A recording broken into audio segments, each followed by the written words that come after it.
Doctor साहब, अगर हम छोटे बच्चों में जो अभी नया नया चलना शुरू करते हैं, उनमें ये आदत देखी गई है कि वो सिर्फ अपने पंजों पर चलना शुरू कर देते हैं, आगे वाले पाँव उनके ज़मीन पर होते हैं और पीछे वाले जो है वो हवा में ही होते हैं। तो ये किसी बीमारी, किसी कमी की वजह से होता है या फिर आदतन वैसे कर लेते हैं बस? अच्छा, जो बच्चे अपने पंजों के ऊपर चलते हैं, ठीक है, तो इस तरह के जो बच्चों को कहते हैं कि टो वॉकर्स हैं।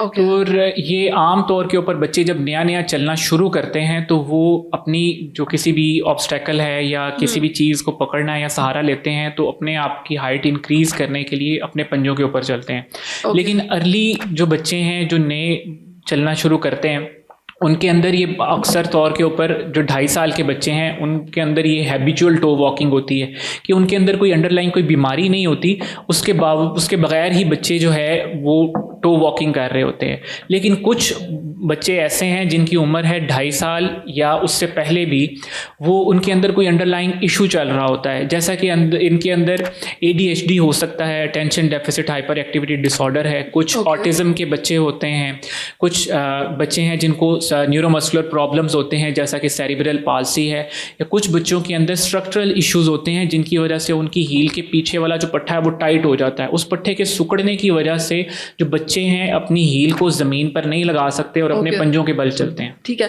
तो पेरेंट्स ही कैसे डायग्नोस कर सकते हैं कि इसमें परेशानी वाली बात है या नहीं है? अच्छा, पेरेंट्स जो है वो सबसे पहले तो ये देखें कि बच्चा जो है वो दिन का कितने फीसद हिस्सा है वो जो है वो अपने पंजों पे चलता है। अगर तो बच्चा जो है अपने दिन का 50% से कम हिस्सा अपने पैरों के पंजों पे चलता है, ठीक है, तो इट इज़ मोस्ट लाइकली कि वो हैबिचुअल टो वॉकर है, ठीक है। लेकिन वो बच्चे जो 50% टाइम से ज़्यादा जो है पंजों के ऊपर चल रहे हैं या थ्रू आउट सिर्फ पंजों के ऊपर चलते हैं, तो देयर आर हाई चांसेस को उनको कोई अंडरलाइन प्रॉब्लम है और उनको फौरी किसी ऑर्थोपेडिक सर्जन को कंसल्ट करने की ज़रूरत है। ओके डॉक्टर साहब, बच्चे जो हैं जो आदतन टॉप वॉकिंग कर रहे हैं, तो क्या उनके पाँव की हड्डियाँ भी इफेक्ट हो सकती हैं इससे? अमूमी तौर के ऊपर ये जो बच्चे होते हैं जो आपने पूछा कि हैबिचुअल टो वॉकर्स हैं, तो इनके अंदर तो हड्डियों का या पट्टों का प्रॉब्लम नहीं होता। ये या तो पेरेंट्स हैं इनको वॉकर के अंदर बहुत ज़्यादा रखते हैं जिनकी वजह से इनके बैक के मसल्स हैं वो थोड़े से रिलेटिवली स्ट्रेच हो जाते हैं और बच्चे जो है अपने पंजों के ऊपर चल रहे होते हैं। तो ये बच्चे जो हैं पेरेंटिंग के थ्रू फिजियोथेरेपी की मदद से जो है बच्चे को हम जिसे कहते हैं स्टेपिंग सिखाते हैं, बच्चे को बैठना सिखाते हैं, उससे ये इम्प्रूव की जा सकती है। लेकिन वो बच्चे जिनके साथ कोई ना कोई न्यूरोमस्कुलर प्रॉब्लम होता है या कोई स्ट्रक्चरल इशू होता है वो आम तौर पे इस फिजियोथेरेपी से बहुत ज़्यादा बेनिफिट नहीं ले सकते। ठीक है, तो बोन तो इससे इफेक्ट नहीं होती कि बोन डिफॉर्म हो जाए पाँव की या टांगों की? आम तौर के ऊपर इससे बोन डिफॉर्म्स नहीं होते, लेकिन अगर ये लंबा अरसा, जैसे कि हमने बात की कि ये 2-2.5 साल की उम्र तक तो कुछ नहीं कहता, लेकिन अगर बच्चे 5-10 साल या इससे ज़्यादा उम्र तक कॉन्स्टेंटली अपने पंजों पे चलते रहें तो उनके पाँव की हड्डियाँ मुस्तकिल तौर पर टेढ़ी हो जाती हैं।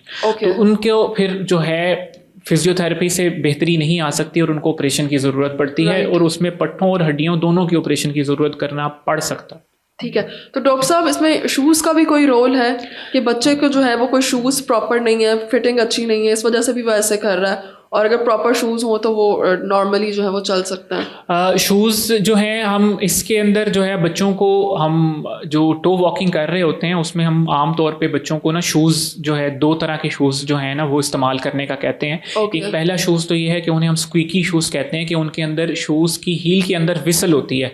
आपने देखा होगा कि बच्चे जब एड़ी नीचे ज़मीन के ऊपर लगाते हैं तो उससे आवाज़ आती है। तो बच्चे उसको as a entertainment as fun लेते हैं, वो अपनी हील बार बार नीचे लगाने की कोशिश करते हैं जिससे आवाज़ आती है।